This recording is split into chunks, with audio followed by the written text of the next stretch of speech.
Hello, everybody. Dr. Ben Edwards here. Another episode of You're the Cure. We are coming to the conclusion of this month's focus on regenerative agriculture, and I'm going to end it with an all-star, Mr. Will Harris.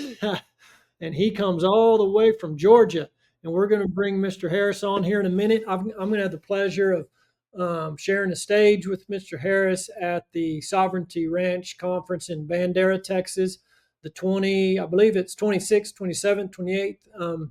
Sovereigntyranch.com is the website. You can also find that on Eat Your Healings with an S. If you want to learn more about that conference, I interviewed Molly and her brother on a few episodes back, so you can go check that out.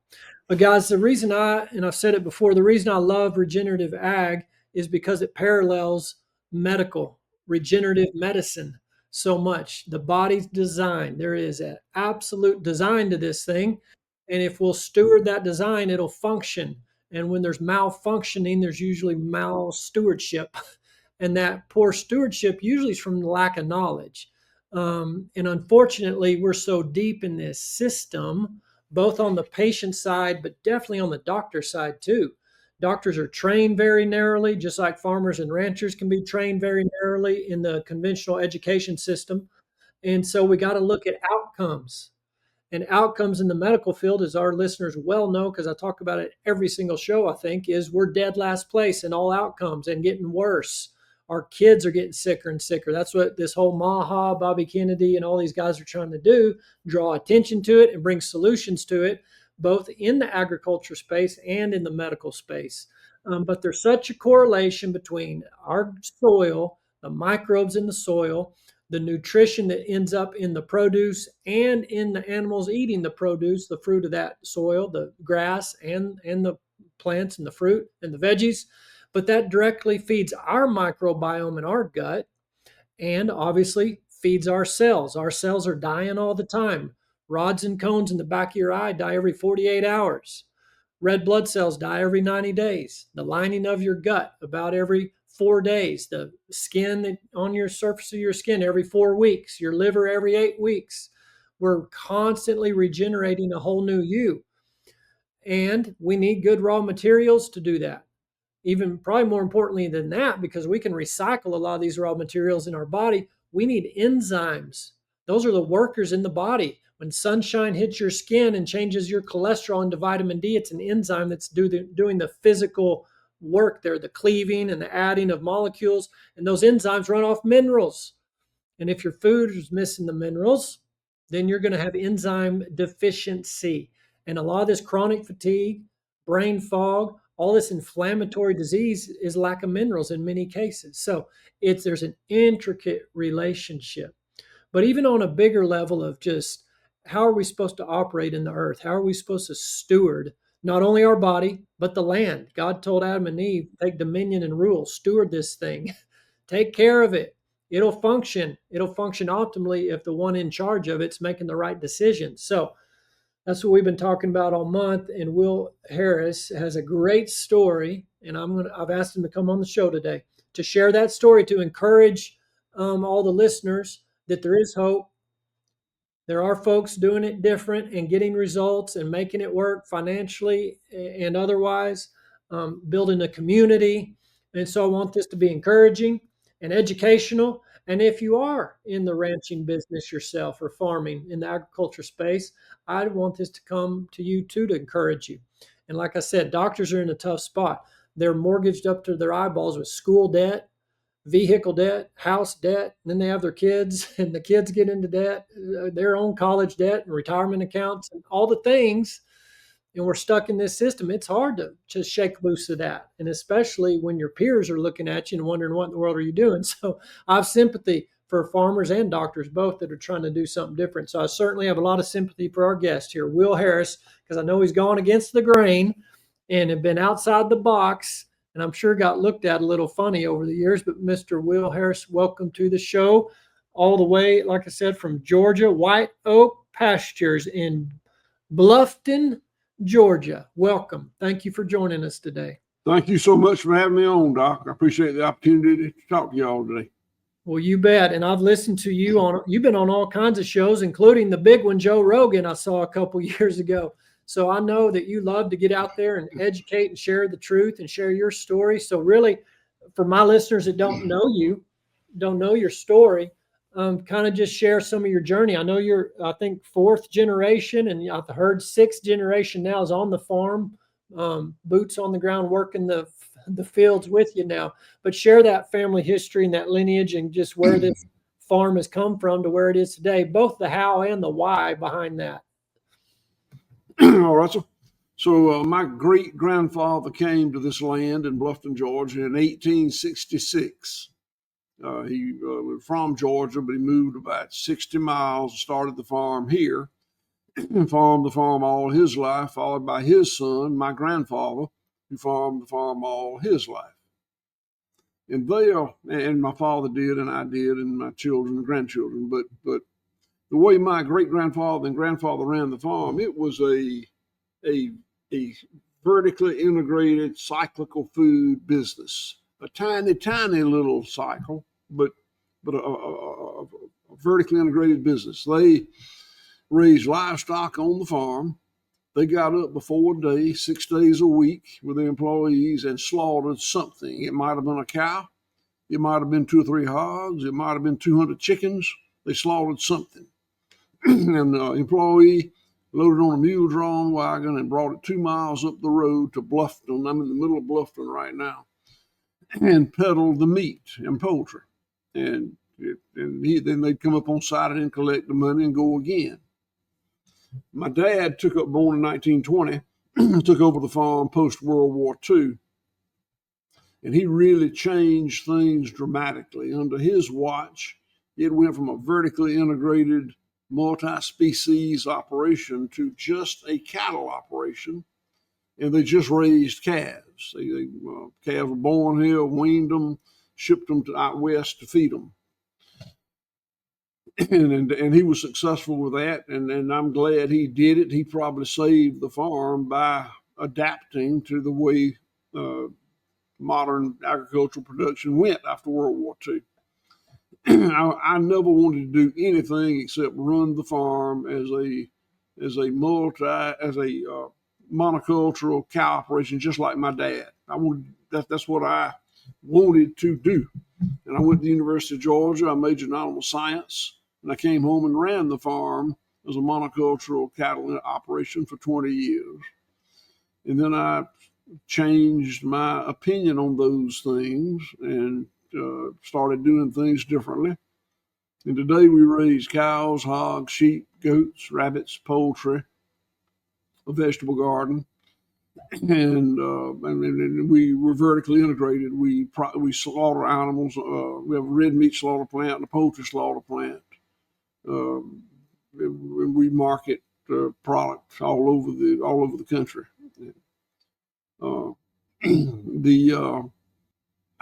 The change of opinion started about 25 years ago. One morning we loaded out a load of feeder calves to ship to Nebraska. And I've done that many times in my life. But that particular day, it struck me as being very wrong. You could put nearly 100 500-pound calves on that double-decker truck. They'd be on that truck for over 24 hours without food or water or rest. The ones on top urinating and defecating on the ones on the bottom. And it had never bothered me before, but it bothered me that day. And I decided I was going to do it different, not do that anymore. And it was all about animal welfare. But very quickly, the animal welfare morphed into concerns about the land. I was more thoughtful after that day, and I went in in the woods, in the edge of the woods. I picked up a handful of soil, and it was just teeming with all kind of life. Some of it I could see, some of it I couldn't, but it was just a living medium. And 40 feet out there in the field, it was a dead mineral medium. I know now that field was a 0.5% organic matter, and that soil in the forest was 5.5 or 6% organic matter. And the difference is The field had been cultivated and fertilized and sprayed with pesticides, and it was taking the life out of the land. And then from that point forward, it was animal welfare and land stewardship that were important to me. And I changed the way I farmed dramatically. Went from a monoculture of cattle to multi-species that I described, became more vertically integrated. And along the way, and it changed the way we operate. I went from having 4 minimum wage employees to having today 170 employees that payrolls over $100,000 a week. And I did that just to continue my efforts on the animals and the land. But when I did that, the little town of Bluffton started to resurrect. It had become horribly impoverished. Clay County, Georgia, that's where I'm sitting right now, was the poorest county in America in 2020. We're up to about 36th now, but it's still very poor. But the reason the county was so poor is because it was a purely agricultural economy. And when we industrialized, my dad and I industrialized, commoditized, centralized the food business, the farming business, it impoverished the town. And I'm just very proud. Today, it's the animals and the land and this community, the 3 things that are important to me. Wow, what an amazing journey. Maybe explain a little bit of how that the commercials, or not commercialization, but what you just said, industrialization of the agriculture. What exactly does that mean, and how does it lead to that economic downturn in a community? When my dad took over the farm after World War II, and it became a purely commercial cattle operation, the money didn't stay here. Money left very quickly. There was no local tradesmen, or very few local tradesmen that were able to profit from our farm. The way we operate today, well, let me tell you, do it like this. So, I think if you Google it, it'll tell the Google will tell you that something like 14 cents of the food dollar goes to the farmer. That's not much. Here, if I sell the food locally in my store or in my restaurant, 100 cents goes to the farmer. Now that would make you think our business is very profitable, but it's not. It's profitable, but it's marginally profitable. But the reason is because those dollars turn over in Bluffton, Georgia. And I'm just very proud of the reversal of the impoverishment that this town had had since World War II. You can just track it the way it went down. It's more obvious here than it is in many towns, because Bluffton has been a purely agrarian economy. We didn't have plants and factories and mills and office complexes. It was purely agrarian. So the effect of that centralization of agriculture is more obvious here than it is in so many places. There's a lot. I've been struck by the similarities in what we do on our farm and what folks like you do in the medical profession. It had become all about streamlining it to be more and more and more efficient, but less and less efficacious. And I've just been struck with that. And I've talked to doctors like you who are more holistic in their approach. And there's just so many similarities. We humans tend to want to make things so linear and so efficient.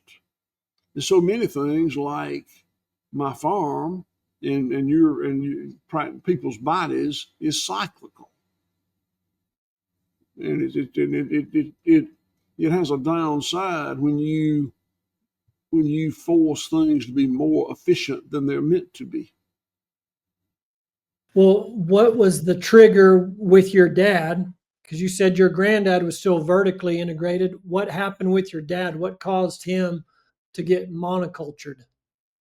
That was the post World War II boom. Those guys left. My dad was born in 1920.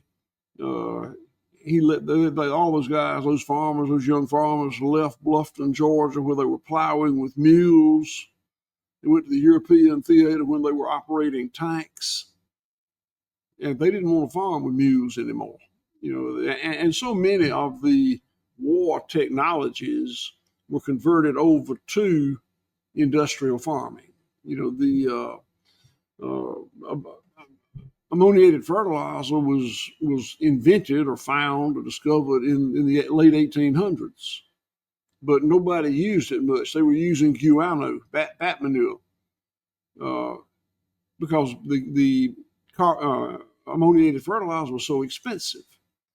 World War II, huge munitions plants were built all over the world. And somebody was smart enough to discover that you could take a munitions plant and make ammoniated fertilizer. And it was really cheap because the munitions plant was already there and it wasn't producing munitions anymore. So my dad used to tell the story about the first time he saw ammoniated fertilizer. A salesman came by and he thought it was the most amazing thing in the world because he could see the short-term benefits in 2 or 3 days, but he couldn't see the unintended consequence of oxidizing the carbon in the soil and destroying the microbial population, all those things that are negative. It took decades for that to show up. We talked about people who drove tanks, didn't want to plow mules. I think the first pesticides came from the nerve gas technology of World War II. So all that technology that developed was brought home by those GIs when they came back to the farm, and they changed things. And in the short term, it was very beneficial. In the long term, it has not been beneficial. It's impoverished rural America. It's killed our soil. So many endangered species of plant and animals and microbes, extinct or endangered. Just many horrible unintended consequences, but the benefits showed up very quickly, and the unintended consequence took decades to be apparent.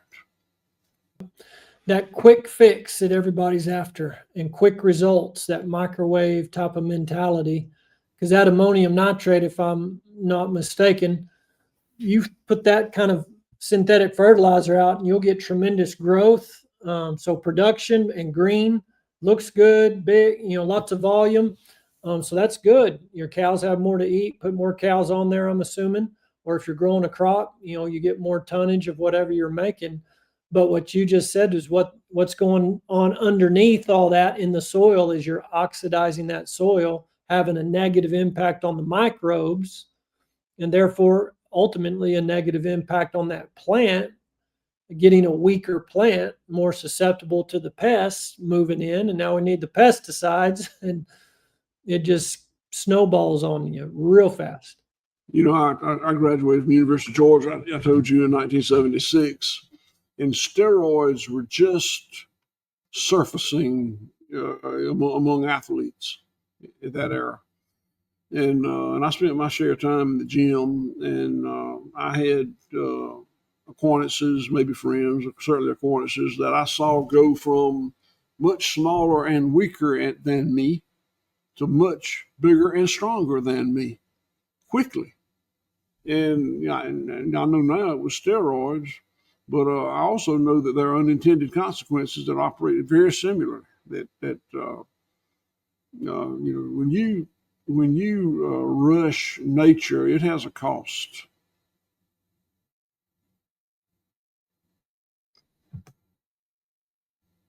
Those cows on that semi and said, I'm not doing that again.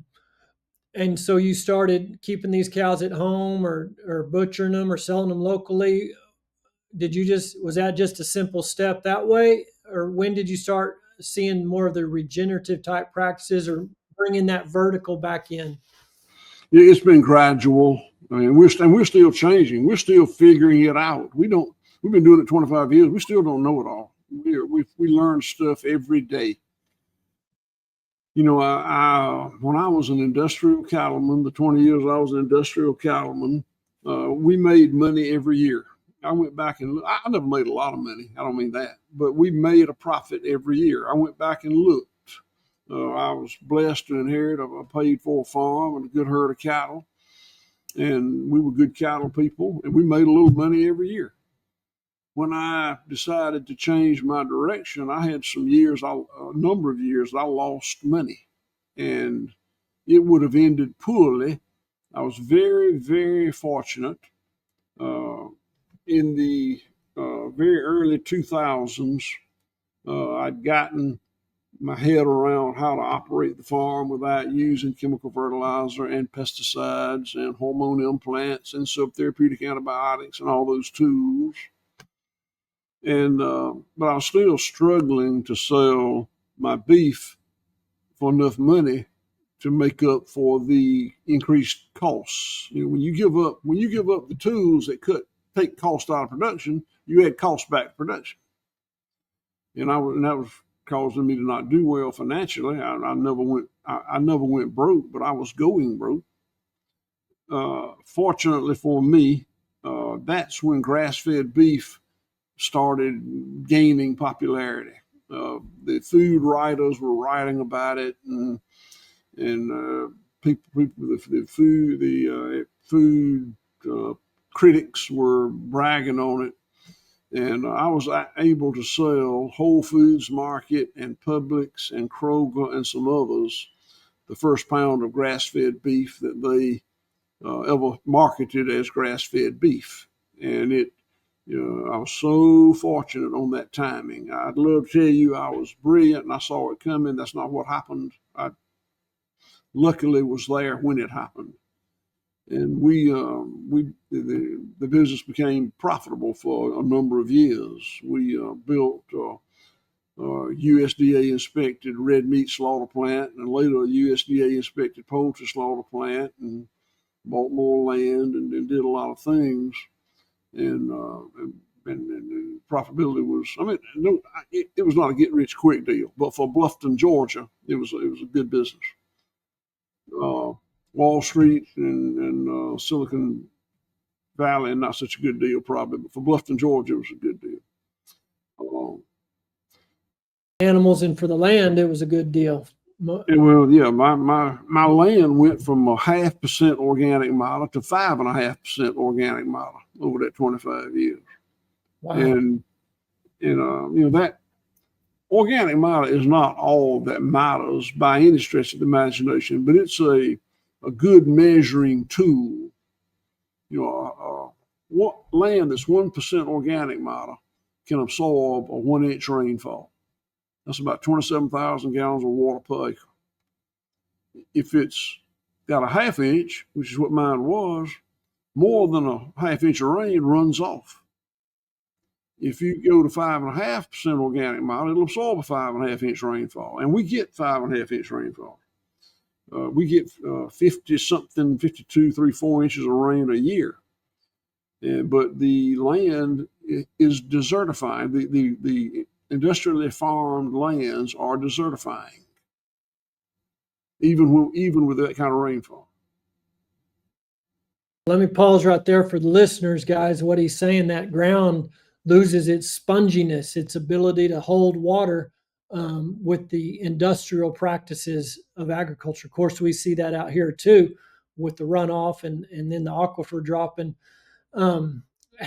What would you say were the primary components that led to that organic matter increasing? What are your particular ways that you operate that will help that to happen more quickly? Restarting the cycles of nature. The cycles of nature are, to name a few, the water cycle through rainfall, the energy cycle from the sun, the microbial cycle, the mineral cycle, on and on, many, many, many different cycles that I don't even know about are happening out there right now on my farm. And when we use chemical fertilizers and pesticides and subtherapeutic antibiotics and hormone implants, we break those cycles of nature. We don't destroy them, but we break them. We cause them to not operate optimally anymore. And that's when things start breaking down. I think a lot about the all this coal and oil and gas we've been pumping out of the ground for the last 100 years. That's wealth that was put into the earth, on the earth, from the era of the dinosaur, when the cycles of nature were operating apparently optimally. When I started, my dad and I started using all these tools I keep referring to, we were breaking those cycles of nature. We were attempting to produce a monoculture out there, whether it's a cornfield, a cotton field, a peanut field, cow pasture. We were endeavoring to break the cycles of nature and have only one species of productivity out there. And that's not the way nature works. Nature works with many, many, many different species of plants and animals and microbes operating in symbiotic relationships with each other. And that's how this wealth, like oil and gas or beef or vegetables, is generated. And we broke that. We intentionally broke that. We didn't understand the unintended negative consequences, but we intentionally broke those cycles. And continue to. That's still the way people farm, mostly. The neighbors or your peers in the area, what have they said, or have these practices influenced others? No, and I take some responsibility for that. I should have handled it better. I was probably, in retrospect, I was overly critical of what they were doing. They were doing exactly what I used to do, but when I changed, I thought they ought to change too, and I was critical, overly critical. And my farm in this where I live, where I farm, we raise 3 crops: peanuts, cotton, and corn. And a cotton picker costs $1.3 million, and they won't do anything but pick cotton. And the farmer, my cousins and relatives and friends and neighbors, own a cotton picker, and they own an interest in the cotton gin, and they won't do anything except gin cotton. And they own an interest in the cotton warehouse, and they won't do anything but store cotton. So they are financially invested to the point that they can't they can't not do that anymore, financially, economically. And I should tell you that what I do, the way I farm here, does not make a lot more profit. I mean, if I could get on the pedestal and say it's just so you can increase your financial prospects so much more by doing this, but I can't do that because it's not. And the reason it's not more profitable is we absorb so many of the costs that industrial farming casts off into the system. I'm about 80 or so miles from the Gulf of Mexico. There's a huge dead zone in the Gulf of Mexico that used to be a thriving oystering area. But the oyster, they don't let them oyster there anymore because they've decimated the population with all this chemical fertilizer and pesticides that washing down the river, into the Gulf. So that oystering ground not being there, it has a tremendous cost to society. But the fertilizer manufacturers and the pesticide manufacturers aren't going to pay that, or the farmers are not going to pay for that. That is a cost that's spun off. We drive countless species of plants and animals and microbes into extinction or near extinction. And that has a cost. I believe that every plant, animal, and microbe in an ecosystem has a role there, and to generate the abundance. And when we drive them into extinction or near extinction, that has a cost. But we all share that cost. So I on and on about all of the costs that this food production system that feeds us brings to society that the food production system doesn't cover. It's just spun off out there. Are you ready to take control of your health together? You're not alone. Dr. Ben, as well as a mission-driven team here at Veritas, created this online wellness membership because so many are suffering. We want to help more people by sharing the truth that we believe will change lives. Veritas Wellness Membership is more than just a wellness program. It's a movement designed to empower you with truth, practical tools, and a support community at a price that's accessible for everyone. One membership covering your entire household. Upon signing up, you gain access to life-changing educational resources, expert-led webinars, live movement classes and exercise series, community groups and wellness initiatives, interactive classes, as well as exclusive discounts on supplements and advanced lab testing. We also offer complimentary peace consults, a space for you to go deeper, discover who you were created to be, and explore how stress contributes to disease. We believe in getting to the root cause and understanding why what we believe truly matters. Our team of wellness navigators are here to guide you every step of the way. So whether you're just starting your wellness journey or ready to go deeper, there's something here for you. So jump in today. We can't wait to walk this journey with you. Visit VeritasWellnessMember.com to get started. Can you talk a little bit more specifically, like if there's some ranchers out here wondering how exactly you operate, like on your cows, that mob grazing or that high intensity, and you rotate and move them every day. Do you all employ those kind of techniques? Absolutely. The kind of farming that I do, and not just me, but those of us in this regenerative management system, involves studying nature, how nature would operate in your ecosystem your farm is in, and doing your best job to emulate that. And it'll be an imperfect emulation. I've been working on our emulation of nature here for 25 or more years, and it's still very imperfect. We're still figuring things out, but it's a heck of a lot closer than it used to be, and it spins off on abundance, and that's what we sell and make our living on, so we can do it again.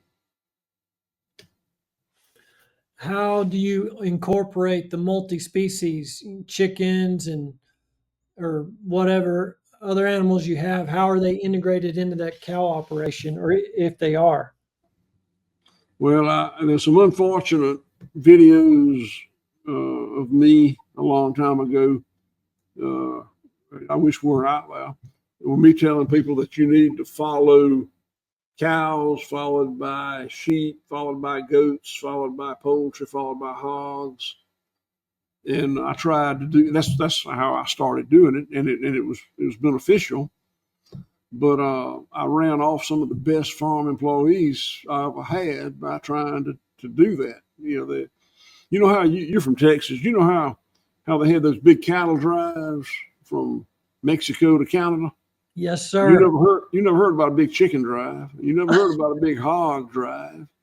So, but the multi-species is important, but we move them constantly. That you let the land, the forage recover. You have a hard impact, and a long time for it to recover before you graze it again. So this farm has got 3,200 acres, and it's divided up into 150 something paddocks. And we move cattle every day to a different paddock. And the 3 herds are about 50 days recovery time. And I wish it was more than that. That's what it is. Hogs are more prescriptive. We put hogs where we think we need them in a forest or we call it a bottom, a marsh, whatever. And we leave them there until we think that they have done a little bit of hog impact is beneficial. too much hog impact is devastating. So it's a management judgment call of when to move them. And every species just managed a little differently, but they all live together symbiotically on this farm. How much has the direct to consumer selling versus wholesale Whole Foods or other outlets versus your own store? Kind of speak to that. Where do these products end up, and what's been the most beneficial on the business? The success we have enjoyed came initially from wholesale grocery. I told you that we sold those people things, and it was really good for a good number of years. In 2015, they changed the rule on country of origin labeling. Prior to 2015, product of the USA in beef meant born, raised, and processed, slaughtered in one of the 50 states. They changed that so that if value was added in one of the 50 states, it was a product of the USA. I'm pretty sure that was done by meat lobbyists, international meat company lobbyists. And that really hurt us badly in wholesale grocery. And we had some years that we didn't do so well. We survived. When the pandemic hit, we had started our online store. My daughter had come home from college, graduated from college, and started the online store. And it would do $1 million, a little more, and it was not profitable. It just wasn't enough to make it work. And when the pandemic hit, it just caught fire, and we were able to put a lot of stuff through there. And today, more than half what we sell is through the online store. UPS and FedEx delivers, and then it's brought profitability back to us. And then how much are you doing as far as educating? I saw you had a book for sale, but getting out there, speaking or interviewing or policy changing, any of that kind of stuff. Well, I did write a book, and I don't want to travel, and traveling and educating people is not something I want to do. I want to educate them, but I want them to come here. And I started several years ago a nonprofit, a 501c3 called CFAR, Center for Agricultural Resilience. And we put on schools here on the farm. We've got an intern program. We bring in 6 interns 4 times a year. And we try to do, I feel that it's incumbent upon us to try to teach what we know, but I'm not going to start a traveling show. I got friends that have done that, and they travel all over the country and put on seminars and schools, and God bless them. I don't want to do that. And I got 170 employees. I sort of need to be around. So if someone was wanting to move this direction, what are some of the first steps you would advise them to do? And I know every ecosystem's a little different, the climate in different parts of the country, but are there some foundational key principles? I think that if somebody is truly first of all, I think that people that go into this business probably will be new farmers. And for the reason I mentioned earlier, economically, financially, it's hard for existing farmers to change over. So for new farmers, I suggest they go somewhere to take some training. And I don't think you should necessarily come to Bluffton, Georgia. I think it'd be better if you found training in the ecosystem you plan to operate in. And when we tell people, we have people come here from the Pacific Northwest and New England and all over the country. We've had them from Spain, France, Germany, and I always lead out by saying it would be best if you took your training in an ecosystem that was near as near as possible where you plan to farm. But most of them don't have necessarily a plan. They don't have a plan. They're trying to learn. So we bring them here and we train them. If you work here for 3 months, you're not ready to go farm. I've had a small number that have done that and been successful, but it's a small number. But it is a good introduction, and we keep a lot of our interns. We probably about half of them we make job offers. We can't necessarily assimilate them all, but we accumulate a number of my managers. So I told you we got 170 employees. There's 6 of us that I call the board of directors. I own the farm. There's 6 of us that manage it at the highest level. We manage about 21 managers that manage the other 140, whatever's left, people. And a lot of our interns find their way into that system. And they make wonderful employees. They're great. I love them. Well, have any of the universities out there asked you to come be a guest speaker? I'm sorry, say it again. Have any of the universities out there asked you to be a guest speaker? No. I graduated from the University of Georgia, and I was very close to the university for when I was farming industrially. But land grant universities get so much of their funding from big ag, big tech, big food, and they have not embraced this kind of farming for the most part.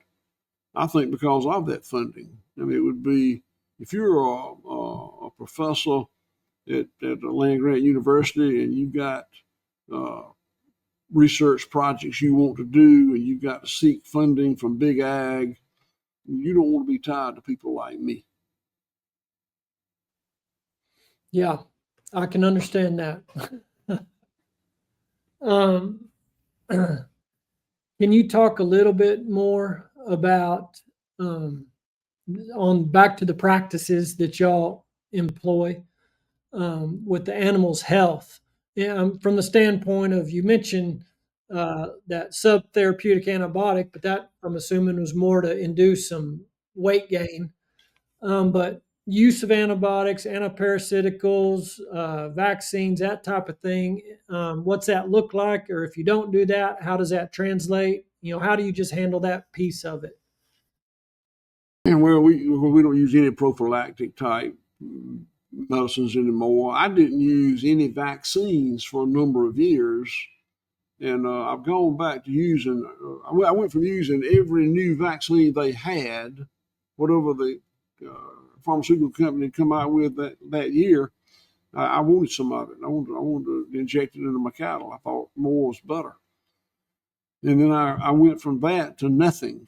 I just wouldn't give any vaccines. And I did that for a few years and thought that was the right way to go. And then I got hit with a disease called blackleg. Blackleg is indigenous to this land. When the conditions get right, it's going to manifest itself. I lost 6 or 8 head of calves to blackleg, and I decided I probably need to start back giving them blackleg. That's all I give them. My herd health is fantastic. Another thing we've done is I don't bring animals onto the farm. We had always saved female cattle in cattle business.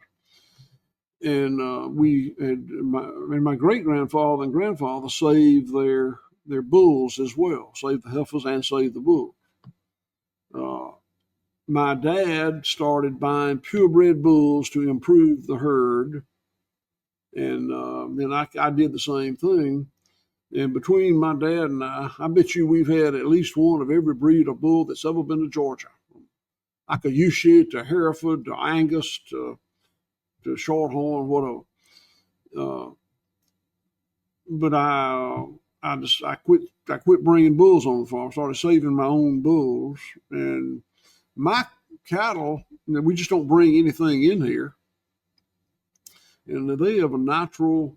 I hope and I believe a natural resistance to whatever pathogens are on this farm. And I'm not saying I will never have a problem, but I'm saying today I don't have a problem. And I feel very good about that. I used to use a lot of wormers. I don't anymore because we move the cattle every day, and that breaks it. My cattle aren't 100% parasite free. There's some worms in there, but it's not enough to affect performance. And worms are the worms those parasites are indigenous. Those parasites are probably doing some good. I don't know what it is, but the fact I don't know what it is don't mean it's not happening. Uh, Flies. I used to use all sorts of insecticides for face flies and horn flies.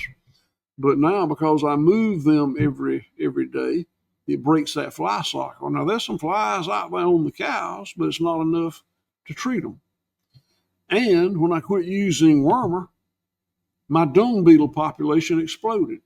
And dung beetles, because the dung beetles were killed by the wormer, and dung beetles are super effective in aerating manure piles, which keep them from raising so many flies. So it's, all these cycles of nature work together and generate that symbiotic benefit. It's the wealth that nature provides. But we're so darn smart that we cut all those lines, and when we do, we pay the price for it. Yeah.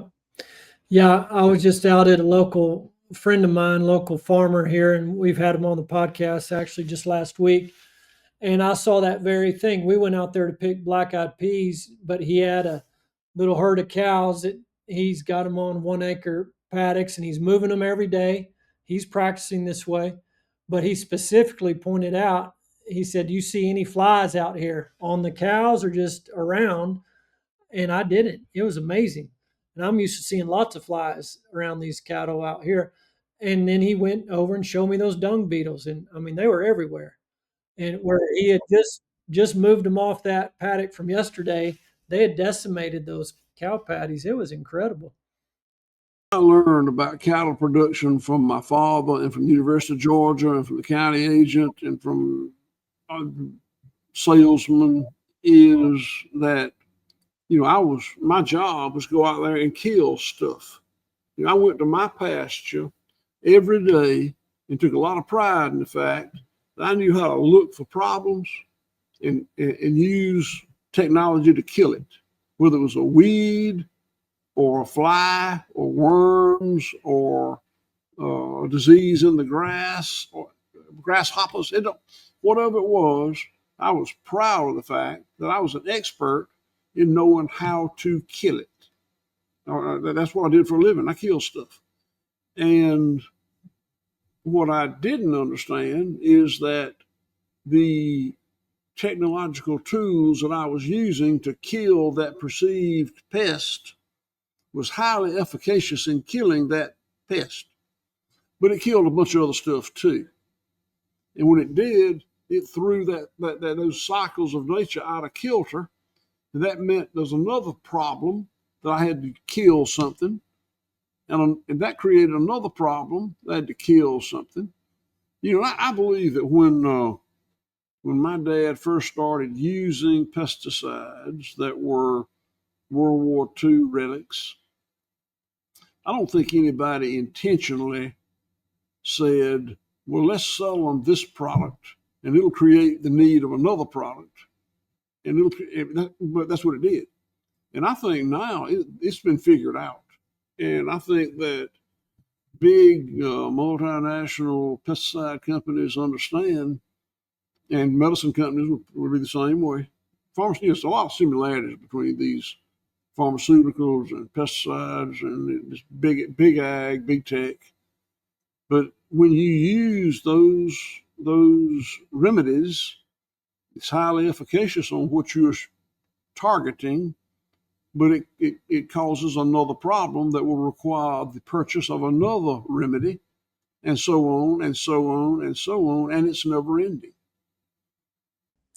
Reminds me a lot of my profession. even the origins of some of these medications, like chemotherapy, the original chemotherapy was derived from the nerve gas, mustard gas products from the war, just like a lot of the agricultural products came from from World War II. And pre-World War II, Americans were the healthiest people group in the world of the industrialized world. And post-World War II, we started going down in health outcomes. And of course, now we're in last place and have been for a long time and getting worse.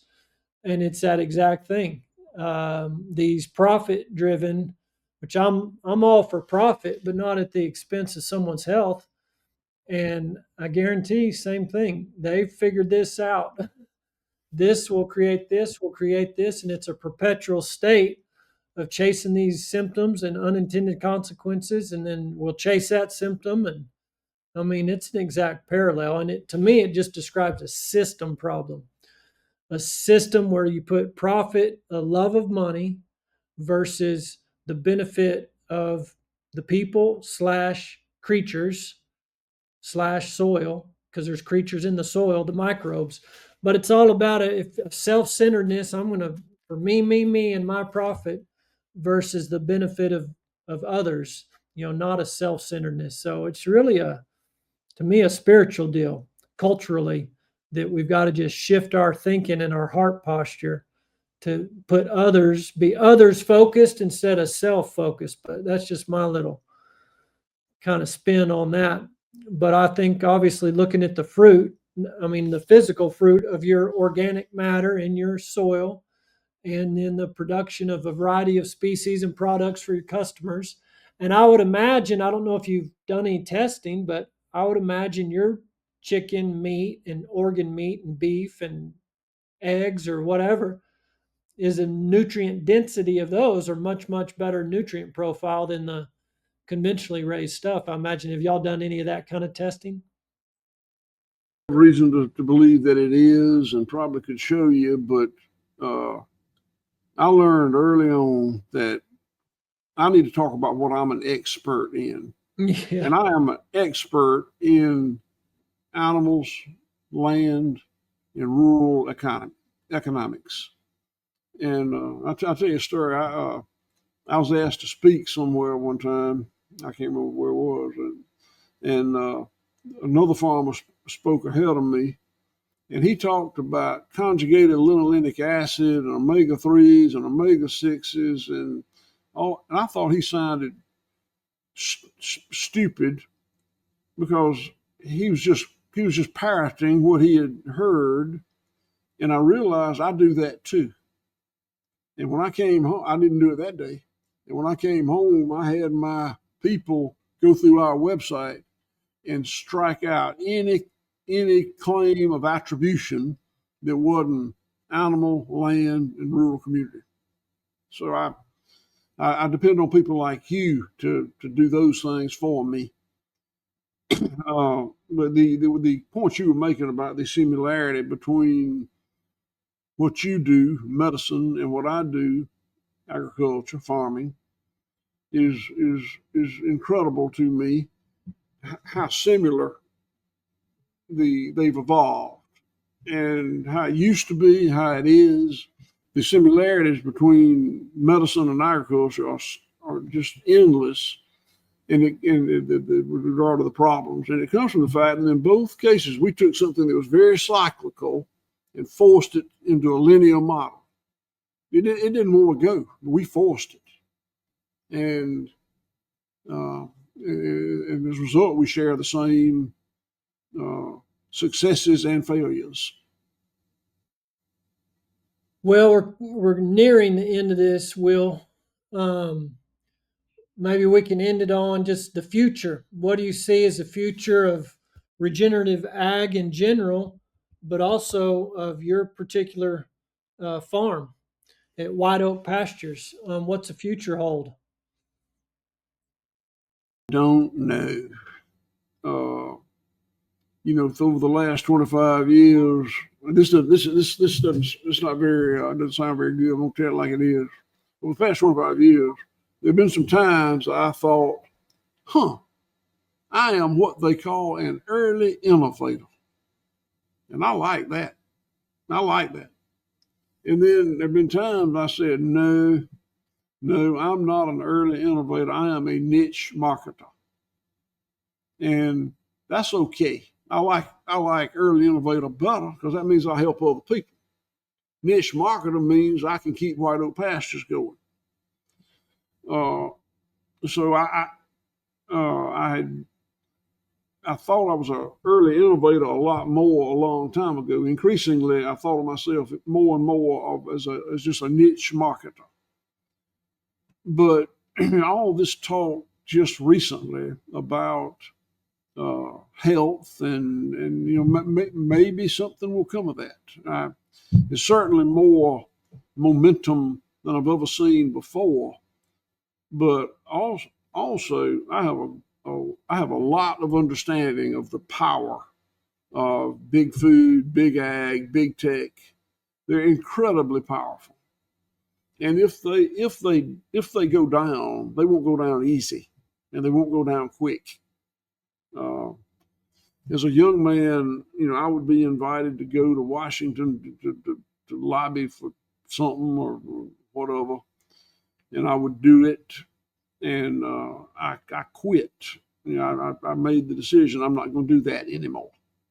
And the reason is, I was always treated well. You go in the senator's office or the representative's office, and they'd have 3 or 4 or 5 staffers in there, sharp-looking people, well-dressed people, asking good questions, writing down everything you said.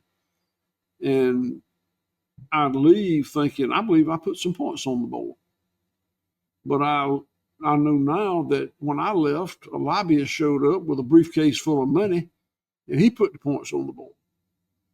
So I made the conscious decision I'm not going to do that anymore. But I did do it here earlier this year one time because I thought maybe things would get a little bit better. And now I don't know. I hope so.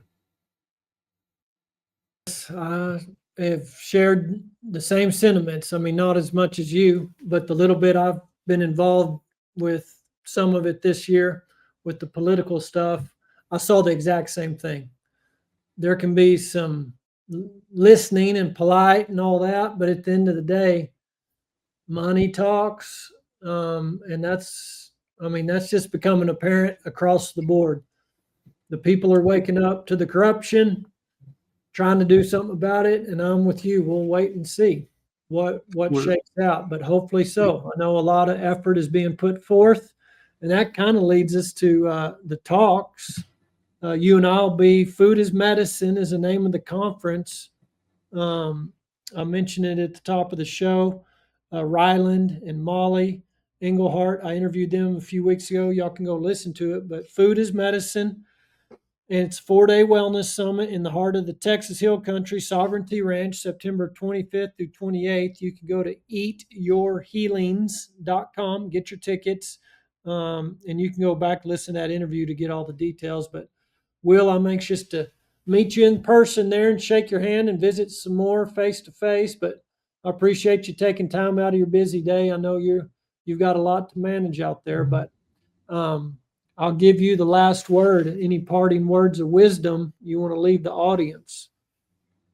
I just appreciate you having me on. I appreciate you doing what you do.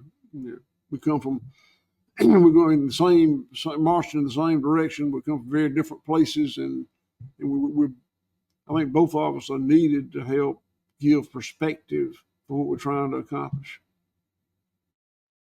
Appreciate all your efforts, and everybody, whiteoakpastures.com is a website. You can go there and learn more about Will and the crew and all that they're doing, and even get some products there too. Will, thank you again for joining us, and see you down in Bandera. And everybody, thank you for listening today. This will be archived on the website, veritaswellnessmember.com, and all the podcast places and YouTube and all that. And love to see you in Bandera. Get your tickets. I think the coupon code is BEN10. If you go to eatyourhealings.com, BEN10 will get you 10% off. Okay, we'll see y'all next week. Y'all have a good week. Bye-bye.